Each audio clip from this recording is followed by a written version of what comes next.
हरे कृष्णा. परत एकदा तुमचं हार्दिक स्वागत करतो आयच्या श्रीमद भागवतम क्लासान. तर आम्ही काल मेरेन पहिल्या अध्यायाचो 20 श्लोक मेरेन केलेलो आसा. तर आयज आमी 21 आनी फुडले श्लोक घेतले. कलीम आगतम आज्ञाय क्षेत्रस्मिन् वैष्णवे वयम् आशीन दिग्र सत्रेन कथयम साक्षेन हरे.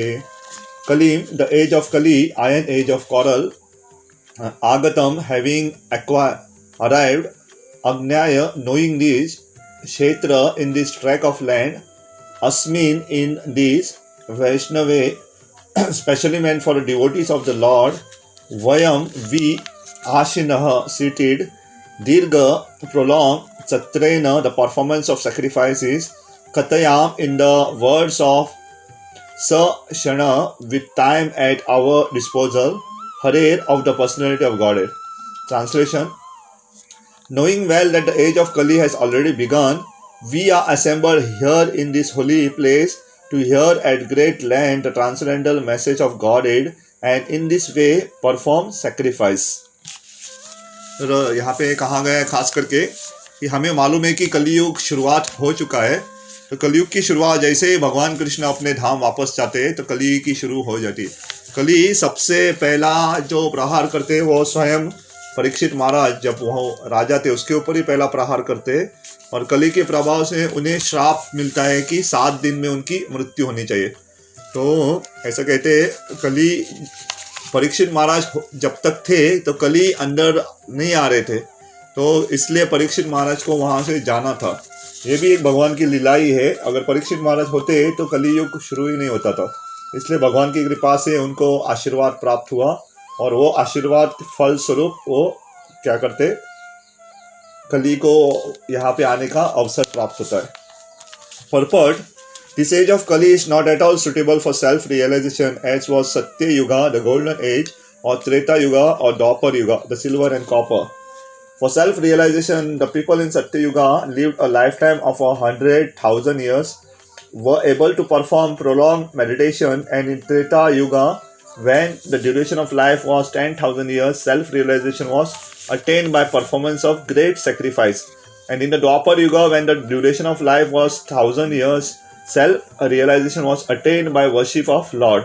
But in the Kali Yuga, the maximum duration of life being 100 years only, and combined with various difficulty, the recommended process of self-realization is that of hearing and chanting of the holy name, fame and pastime of the Lord. तो यहाँ पे श्रील प्रभुपाद लिखते हैं कि अलग अलग युगों की आयु और उसके विधि भगवत प्राप्ति के लिए. तो सबसे पहले हमें पूरा विश्वास होना चाहिए कि हम अपने जीवन से भी देख सकते हैं. अगर यहाँ पे लिखा है कि सत्ययुग के लोग 1,00,000 साल तक जीते हैं तो विश्वास होना चाहिए, क्योंकि आप आमतौर पे हमारे इस कलियुग को देखिए कि ज़्यादातर लोग अभी 60-70 साल जीते हैं. पहले 100, 120, 130, 150 तक भी जीते. तो वैसे पहले के जो लोग रहे वो ज़्यादा साल तक रहते थे. तो सबसे पहला युग जो है सत्य युग, उनकी आयु रहती थी 1,00,000 वर्ष, और उनकी जो विधि थी वो ध्यान करते थे. खास करके भगवान के ऊपर ध्यान करना, ये उनकी विधि थी भगवान प्राप्ति के लिए. और उसके लिए हम सुने बहुत विश्वामित्र मुनि ने 60,000 साल तक तपस्या की. तो तपस्या करना, तप करना, ये उनकी विधि थी. बाद में जब त्रेता युग हुआ तो त्रेता युग की आयु थी 10,000 साल. तो 10,000 साल में उनकी जो विधि थी वो क्या थी, यज्ञ करना. तो त्रेता युग की विधि है यज्ञ करना, उनकी आयु थी 10,000 साल. द्वापर युग की थी भगवान के विग्रह की पूजा करना, और उनकी आयु रहती थी 1,000 साल. अगर आप देखोगे भगवान कृष्ण भी स्वयं जब यहाँ पे भूतल पे थे लगभग 125 साल तक, 126 साल तक वो यहाँ पे थे. प्रभु रामचंद्र लगभग 11,000 साल तक थे. तो ये उनकी आयु विधि और उनके कार्य क्या क्या करने उसके बारे में उल्लेख किया गया है. और द्वापर युग के लोगों की आयु जो है लगभग 100 साल रहती है, लेकिन उनकी जो विधि है भगवान का नाम, भगवान की लीला के बारे में गुणगान करना और कथन करना, और खास करके हरे कृष्ण महामंत्र करना, ये इस कलयुग की विधि है. तो प्रभुपाद आगे लिखते हैं, the sages of Naimisharanya begin this process in a place meant specifically for the devotees of the Lord. They prepared themselves to hear pastime of the Lord over a period of 1000 years. By the example of these sages, one should learn that regular hearing and recitation of Bhagavatam is the only way of self-realization. Other attempts are simply a waste of time, for they do not give any tangible result. Lord Sri Chaitanya Mahaprabhu preached this system of Bhagavata Dharma, and he recommended that all those who were born in India should take the responsibility of broadcasting the message of Lord Krishna, Lord Sri Krishna, primarily the message of Bhagavad Gita. And when one is well established in the teaching of Bhagavad Gita, he can take up the study of Srimad Bhagavatam for further enlightenment in self-realization. तो यहाँ पे जो ऋषि मुनि थे नैमिषारण्य में थे, उन्होंने एक यज्ञ शुरू किया। ये यज्ञ 1000 साल तक चलने वाला था। तो ऋषि मुनि, हालांकि कलयुग की आयु 100 साल है, लेकिन ऋषि मुनि अपने तपोबल से, अपनी सिद्धि से 1000 साल तक भी जी सकते थे। इसलिए उन्होंने ये यज्ञ की शुरुआत की, वो 1000 साल चल रहा था। और चैतन्य महाप्रभु जी कहते हैं कि इस कलयुग का जो धर्म है भागवत धर्म। भागवत धर्म का मतलब है भगवान के बारे में श्रवण करना, भगवान श्री कृष्ण के बारे में सुनना। और इसलिए श्रील प्रभुपाद ने जो ये भागवतम है रोज अपने मंदिरों में उसका पढ़ने के लिए कहा। रोज आप कौन से भी हरे कृष्णा मंदिर में जाओगे, कौन से भी इस्कॉन मंदिर में जाओगे, सुबह आपको श्रीमद् भागवतम की क्लास रहेगी। कहाँ थोड़े पहले स्कंद में पहुंचे रहेंगे, थोड़े दूसरे स्कंद में, अलग अलग एक ही श्लोक नहीं लेते, अपने हर एक मंदिर अपने अपने टाइम से, अपने अपने विधि से, लेकिन श्रीमद् भागवतम की कथा होती है। तो ये प्रॉपर आगे भी लिखते हैं कि चैतन्य महाप्रभु खास करके भारत में जन्मे हुए लोगों को आशीर्वाद दिया और उन्हें आज्ञा भी दी कि आप भारत में जन्मे हुए हो तो ये भगवान कृष्ण की जो लीला है लोगों को बताओ, बाहर के लोगों को बताओ। तो ये अपने चैतन्य महाप्रभु कहते हैं जन्म सार्थक करो पर उपकार। पहले खुद का जन्म सार्थक करो और बाद में परोपकार करो कहते हैं। और प्रभुपाद लिखते हैं खास करके जिसने भगवत गीता पढ़ी है, जो भगवत गीता में निपुण हुआ है, एटलीस्ट भगवत गीता 5-6 बार पढ़ के हो चुकी है जिसकी, वो श्रीमद् भागवतम पढ़ सकता है। लेकिन भागवतम ऐसे है कि अगर किसी ने भगवत गीता पढ़ भी रहा है और साथ साथ भागवतम भी पढ़ रहा है, तो अगर किसी के सुन रहा है तो उसे समझ में आएगा। नहीं तो क्या होता है, भागवतम में सब भगवत गीता की जो श्लोक है उसका कोटेशन दिया गया है। अगर आपको भगवत गीता ठीक से मालूम नहीं है तो भागवतम पढ़ के ऐसे ही पढ़ के कुछ समझ में नहीं आएगा। अगर जिसको भगवत गीता के श्लोक या भगवत गीता थोड़ी तो पढ़ी है, एटलीस्ट 5-6 बार पढ़ी है, उसे भागवतम आसानी से समझ में आएगा। इसलिए जितना हो सके हम भगवत गीता पहले पढ़ना चाहिए, भगवत गीता में निपुण होना चाहिए, 2-3 बार तो पढ़नी चाहिए, हो सके तो 5-6 बार भी पढ़ सकते हैं। और बाद में श्रीमद् भागवतम हम जब पढ़ेंगे तो ज़्यादा समझ में आएगा। तो प्रभुपाद लिखते हैं कि ये श्रीमद् भागवतम हमें हमारे आत्म साक्षात्कार में और मदद करेगा, क्योंकि यहाँ पे भगवत गीता में भगवान कृष्ण ने जो ज्ञान दिया है वो सीमित है, या मैं कह सकता हूँ संक्षिप्त रूप में दिया है, ब्रीफली कहा गया।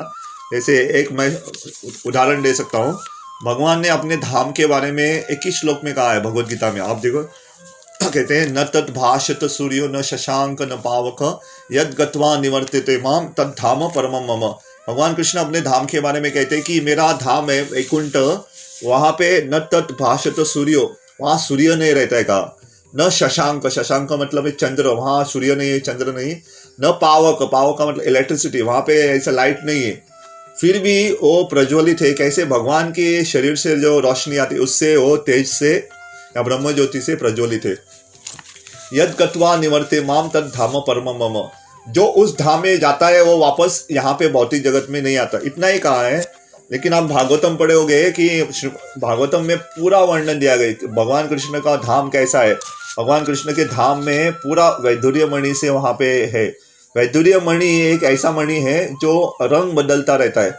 हम कभी कभी लाइट लगाते हैं अपने घरों में, जो कलर चेंज होता रहता है, कभी लाल होता है, कभी पीला, कभी नीला।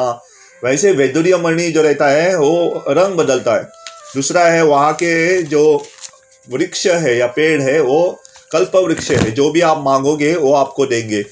अगर आपको कुछ चाहिए, आपको समोसा चाहिए तो भी आपको पेड़ देगा, आपको फल चाहिए तो पेड़ से प्राप्त होगा। वहाँ के गाय है, गाय भी है, कामधेनु गाय है, जो भी आप चाहे। इतना असीम कृपा देती है, असीम दूध देती है, सुरभि गाय है वहाँ पे।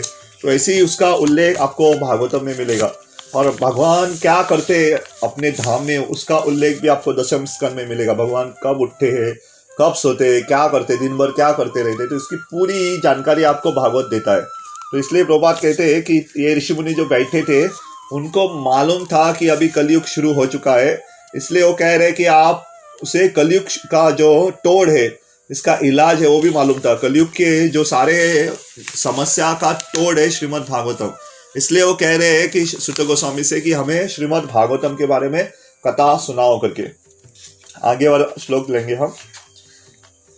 त्वं नः सदीर्षितो धात्र दुष्टारं निष्ठिराशतरं कलिं सत्व हरां पुंसां हर्णधार इवार्णवं त्वं your goodness नः unto us sandharishita meeting dhatra by providence dushtaram insurmountable nitishtasatam for those desiring to cross over Kalim, the age of Kali, Sattvaharam, that which deteriorates the good qualities, Pumsam of a man, Karnadharaha, captain, Eva as Arnavam, the ocean. Translation: we think that we have met your goodness by the will of providence, just so that we may accept you as captain of the ship for those who desire to cross the difficult ocean of Kali, which deteriorates all good qualities of a human being. यहाँ पे दो चीज़ के बारे में वर्णन किया गया है कि हमारा बहुत बड़ा भाग्य है। ऋषि मुनि कह रहे हैं कि आपसे मिले। क्यों? आप एक कैप्टन, एक जो बोट रहती है, बोट के कैप्टन की तरह है कि हमें सही दिशा दे सकते हो। और दूसरा कहते हैं कि ये कलयुग में जो गुण रहते हैं ना, खास करके अच्छे गुण, वो हमेशा कम होते रहते।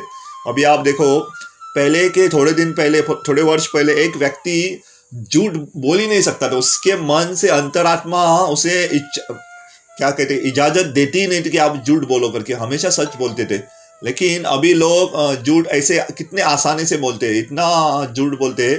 तो जो गुण है, हमारे अच्छे गुण है, वो कम कम होते रहे। पहले के आप देखोगे लोग ऐसे हिंसा नहीं करते थे, लेकिन अभी हिंसा इतनी आम हो गई क्योंकि इतने हिंसात्मक लोग आगे पीछे देखते भी नहीं, तुरंत झगड़ा शुरू कर देते। तो ऐसे अच्छे गुणों की कमी हो रही है। इसलिए आप हमारा कर्णधार, हमारे कैप्टन, बोट के नाविक बनो, कैप्टन बनो और हमें सही दिशा दिखाओ, ऐसा कह रहे हो। Purport: the age of Kali is very dangerous for a human being. Human life is simply meant for self-realization, but due to this dangerous age, men have completely forgotten the aim of life. In this age, the lifespan will be gradually decreased. People will gradually lose their memory, finer sentiment, strength, and better qualities. A list of anomalies for this age is given in the 12th canto of this work. And so this age is very difficult for those who want to utilize the life for self-realization. तो श्रील प्रभुपाद खास करके लिख रहे हैं, ये कलयुग में क्या क्या होने वाला है, इसकी ज़्यादातर जानकारी ना 12वें स्कंद में है। श्रीमद् भागवतम के 12वें स्कंद में लोगों की क्या दशा होने वाली है। लोग इतना पक जाएंगे कि वनों में भागेंगे। और हमने जिसने श्रीमद् भागवतम का 12वां स्कंद पढ़ा है ना, तो ये हमें थोड़े दिन पहले दिखने को मिला एक्चुअली। लोग इतना, क्योंकि इतने युद्ध होने वाले हैं, लोग घर छोड़ के जंगल में भागेंगे। अगर आप सही रूप से देखोगे, जब यूक्रेन में युद्ध चल रहा था, बहुत लोगों ने अपने घर बार छोड़ के जंगल में भाग के चुप के बैठे थे वहाँ पे। तो ऐसे ही होने वाला है आगे कलयुग में। क्या होने वाला है उसकी पहले से व्याख्या की गई। दूसरा एक उल्लेख किया है कि लड़के अपने बाल बहुत बढ़ाएंगे करके। अभी दिखने को मिलता है लड़कियों की तरह लड़के भी बहुत बड़े बाल बढ़ाते हैं। तो ऐसा बाद में उनकी जो कद, उनकी जो हाइट, लोगों की हाइट कम होने वाली है, इसका भी उल्लेख किया गया है। लोगों की आयु भी कम होने वाली है। और ख़ास करके 20 साल की उम्र में एक व्यक्ति का जन्म होगा। व्यक्ति बड़ा होगा, स्कूल जाएगा, काम को जाएगा, उसकी शादी होगी, उसके बच्चे हो जाएंगे। 20 साल की उम्र में ही सब उसका आयुष्य ख़त्म हो जाएगा। और अभी हम देख रहे हैं कि 60-70 साल की उम्र में ही लोग मर रहे। पहले 100-120 साल तक जीते थे, अभी कोई 100 साल तक जीता नहीं है। अभी थोड़े जो पहले के लोग हैं वही 100 साल तक जीते, नहीं तो ज़्यादातर लोग 60-70 साल में ही मर रहे। तो ऐसे कलयुग की जो हानि, उसके बारे में उल्लेख किया गया है। दूसरा, कलयुग के अपगुण जो गुण है, खास करके लोगों का सबसे बड़ा गुण है, लोग भूल जाते। अच्छा गुण नहीं, जो बुरे गुण में कह रहा हूँ, तो वो कहले दे loss the memory.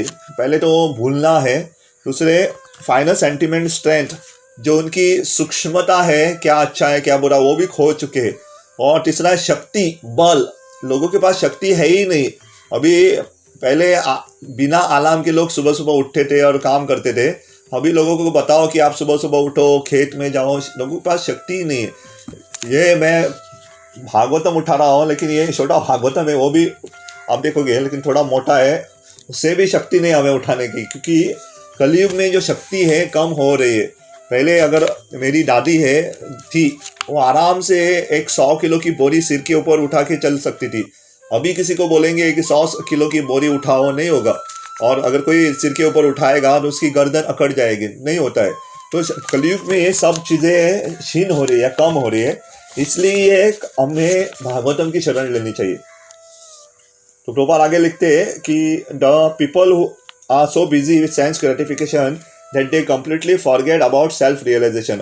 Out of madness, they frankly say that there is no need for self-realization because they do not realize that a brief life is but a moment of our great journey towards self-realization. The whole system of education is geared for sense gratification, and if a learned man thinks it over, he sees that the children of this age are being intentionally sent to slaughterhouses of so-called education.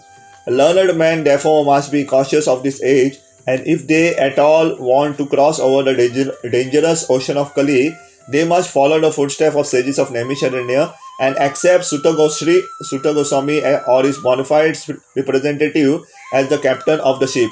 The ship of the message of Lord Shri Krishna is in the shape of Bhagavad Gita or the Srimad Bhagavatam. आगे दूसरे श्री प्रभुपाद यहाँ पे लिखते हैं, खास करके जो शिक्षण प्रणाली है या एजुकेशन सिस्टम जो है, लोगों को केवल भोग करने का सिखाती है। अगर आप किसी एक विद्यार्थी को पूछोगे कि आप बड़े होके क्या बनना चाहते हो, वो कहेगा मैं डॉक्टर, इंजीनियर या किसी जो भी उनकी इच्छा है। लेकिन ये सब कुछ क्यों कर रहे? ताकि वो जो भोग की वस्तुएं, खास करके अच्छी अच्छी वस्तुएं या अच्छा घर, अच्छा गाड़ी या अच्छा मोबाइल, जो भी भौतिक वस्तु है उसके बारे में सोचता है। अगर कोई भी बच्चा कहेगा नहीं कि मैं बड़ा होके भगवान कृष्ण का भक्त बनना चाहता हूँ, ऐसा कोई नहीं कहेगा, क्योंकि जो शिक्षण प्रणाली है वो सिखाती ही नहीं, हमें सिखाती नहीं कि भगवान की भक्ति करनी चाहिए। लेकिन जो बुद्धिमान व्यक्ति है, प्रभुपाद लिखते हैं, खास करके कलयुग में जो भी संकट है हमें समझना चाहिए, और समझ के जैसे नैमिषारण्य के भक्तों ने, ऋषि मुनियों ने सुत गोस्वामी की शरण ली थी, वैसे ही हमें सुत गोस्वामी या उसके प्रतिनिधि गुरु की शरण लेनी चाहिए और इस कलयुग के जितने भी हानि है उससे बाहर निकलने का प्रयत्न करना चाहिए। और सुत गोस्वामी जैसे जो गुरु रहते हैं, वो एक बोट के कैप्टन जैसे रहते हैं कि हमें सही दिशा दिखाते और हमें पार कराने में मदद करते। और जो बोट है, जो बड़ी नाव है, वो 2 रूपों में है, एक तो भगवद गीता और दूसरा है श्रीमद् भागवतम। तो हमें ये 2 ग्रंथ पूरे बाहर होने चाहिए। भगवद गीता हमें पूरी पढ़ते रहना चाहिए बारंबार। अगर एक बार पढ़ा किसी ने, ऐसा नहीं सोचना चाहिए मेरी भगवद गीता पढ़ के हो गई। अभी मैं लगभग, मुझे एटलीस्ट 18 साल हो गया, 18 साल से मैं भगवद गीता रोज़ पढ़ता हूँ या प्रयत्न करता हूँ जितना हो सके पढ़ने का। मैं ये नहीं कह सकता कि मैंने पढ़कर हो गया, भगवद गीता का जो भी पूछो मुझे सब कुछ मालूम है, नहीं। जितनी बार हम पढ़ते हैं उतनी बार हमें ज़्यादा समझ में आता है। तो हमें ऐसे भगवद गीता की शरण लेनी चाहिए। और दूसरा है श्रीमद् भागवतम। तो श्रीमद् भागवतम भी भगवान से अभिन्न है, हमें भागवतम की भी शरण लेनी चाहिए। तो ये पहले अध्याय का लास्ट श्लोक है, तो ये हम लेंगे और यहाँ पे विराम लेंगे। तो फर्स्ट कैंटो का फर्स्ट अध्याय, पहला अध्याय में 23 श्लोक है, तो आज का लास्ट श्लोक 23 लेते हैं हम। भूरि योगेश्वर कृष्णे ब्रह्मण्ये कर्म धर्म वर्मणि स्वयं शता अदुपोते धर्म कम शरणम गत। Bruhi, please tell, Yoga Ishware, the Lord of mystic power, all mystic powers, Krishna, Lord Krishna, Brahmane, the absolute truth, Dharma, religion, Varmani, protector, Swam, own, Shatham, abode, Aduna, nowadays, Upeti, having gone away, Dharma, religion, come unto whom, Sharanam, shelter, Gata, gone. ये ना जो प्रश्न पूछा है ऋषि मुनि ने, ये बहुत महत्वपूर्ण है।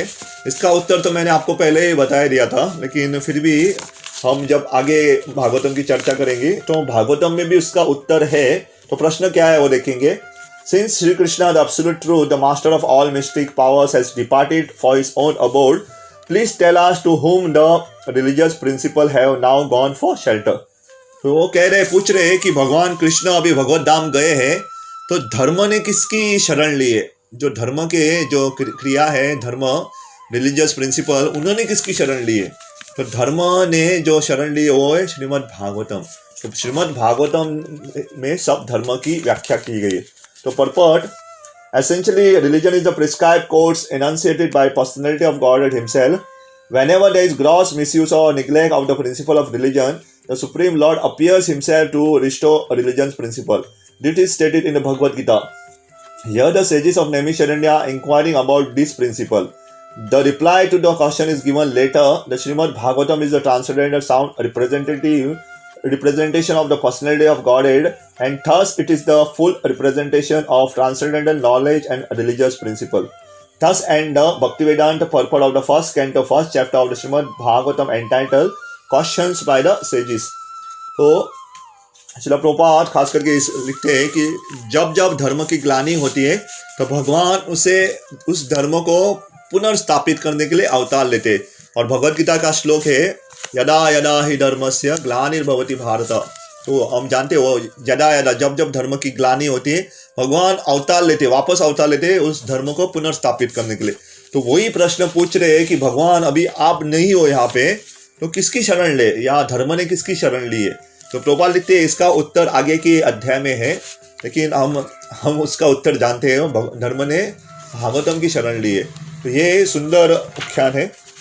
तो आज थोड़े से मैं थोड़ा समराइज करूंगा कि आज के इसमें हमने देखा कि कैसे प्रश्न पूछे गए थे, कि खास करके 21 श्लोक में पूछते हैं कि हमें मालूम है कलयुग में इतने हानि होने वाली है, कलयुग थोड़ा खतरनाक युग है।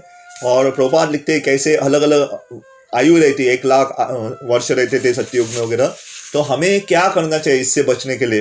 तो उत्तर दिया गया था कि हमें सुत गोस्वामी जैसे जो गुरु है और या उसके प्रतिनिधि, उसकी शरण लेनी चाहिए और उनसे श्रीमद् भागवतम सुनना चाहिए। और आखिर में वो पूछते हैं कि हम तो गुरु की शरण लेंगे, लेकिन धर्म जो है, धर्म साक्षात, उसने किसकी शरण ली है? ये प्रश्न कह के ये पहला अध्याय है उसकी समाप्ति होती है।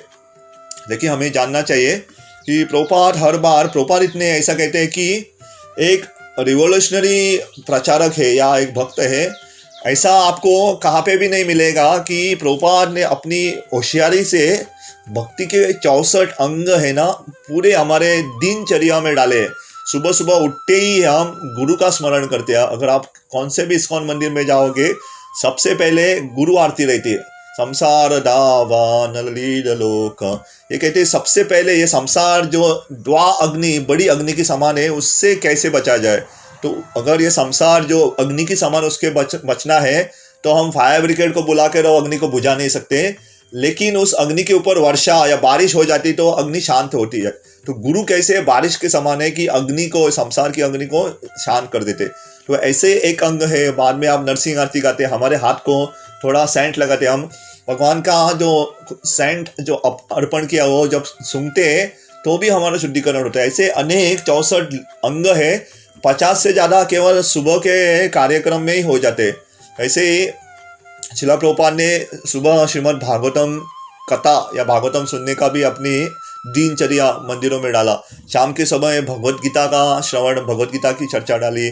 बाद में जितने भी पादाश्रय गुरु की सेवा करना, मंदिरों में सेवा करना, भगवान के विग्रह की सेवा करना, तो सब वो जानते थे। तो उन्होंने अपनी होशियारी पूर्वक ऐसे हमें कार्यक्रम दिए ताकि हमारी जो भक्ति है बढ़ती रहे।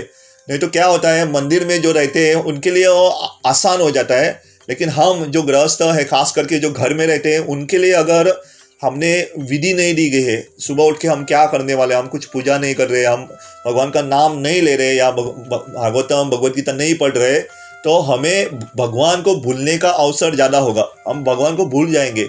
इसलिए हमारा जो जीवन है ऐसा होना चाहिए ताकि बारंबार हम भगवान को याद कर सके। हमारे घरों में भी आप जगह जगह भगवान के फोटो लगा सकते हैं, चित्र लगा सकते हैं। ये एटलीस्ट हम देखेंगे ये चित्र को तो हम भगवान याद आएंगे। मेरे सामने यहाँ पे एक नरसिंह भगवान का चित्र है और ये मुझे याद है, मैं जब कॉलेज में था 2005 में, तब से ये यहाँ पे है नरसिंह भगवान का चित्र। तो जैसे मैं यहाँ बैठ के नरसिंह भगवान को देखता हूँ तो भगवान को याद देता। मेरे सामने तुलसी महारानी है, तुलसी महारानी नित्यानंद प्रभु है। तो जैसे हम देखते हैं वो फोटो को, चित्र को, तो हम भगवान को याद कर सकते हैं। ऐसे जगह जगह पे हमें ऐसे कार्य करने चाहिए, ऐसे चित्र लगा के या मन में भगवान का नाम लेके हमारे जीवन को ऐसे रचना चाहिए कि भगवान को याद करते रहे हम दिन भर जितना हो सके। कभी कभी काम में जाएंगे तो काम पे जोर से बोलना अलाउड नहीं रहेगा कई कई जगहों पे, तो मन में हम भगवान को याद कर सकते हैं। हम घर में अगर खाना पका रहे, जो स्त्री या जो माताएं रहती वो भगवान की लीलाओं के बारे में गान कर सकते हैं, या मोबाइल या आपके पास साउंड सिस्टम है वहाँ पे लेक्चर लगा के या कीर्तन लगा के सुन सकते हैं। क्योंकि टाइम वेस्ट नहीं करना है, क्योंकि हमारे पास जैसे कहा कलयुग में पहले ही टाइम कमी है। क्योंकि 100 साल तो बोला है, लेकिन किसी की कोई गारंटी नहीं दे सकता कि 100 साल जिएंगे करके। मेरी कुंडली में 84 इयर्स लिखा है, मैंने पूछा था, लेकिन कुछ गारंटी नहीं है। 84 इयर्स से पहले भी हम जा सकते हैं, इसलिए मैं नहीं रुक सकता कि 84 साल तो मैं रुकूंगा और तब भक्ति करेंगे करके। नहीं, ऐसा नहीं है। हम कभी भी कुछ हो गया, हादसा हो गया है तो हमारी मृत्यु हो सकती है। इसलिए जितना हो सका है हमारी जो चेतना है, हमें भगवान भक्ति बढ़ानी चाहिए। तो इसलिए हमें ऐसा कार्य करना चाहिए ताकि हमारी जो भक्ति है हमेशा बढ़ती रहे। तो शिला प्रभुपाद ने इतनी मेहनत से ये पुस्तक या किताबों के ऊपर तात्पर्य दिए, तो हमें उसका फ़ायदा लेना चाहिए। जैसे सुबह भागवतम, रात के समय भी हम प्रभुपाद की पुस्तकें का पढ़ते हैं।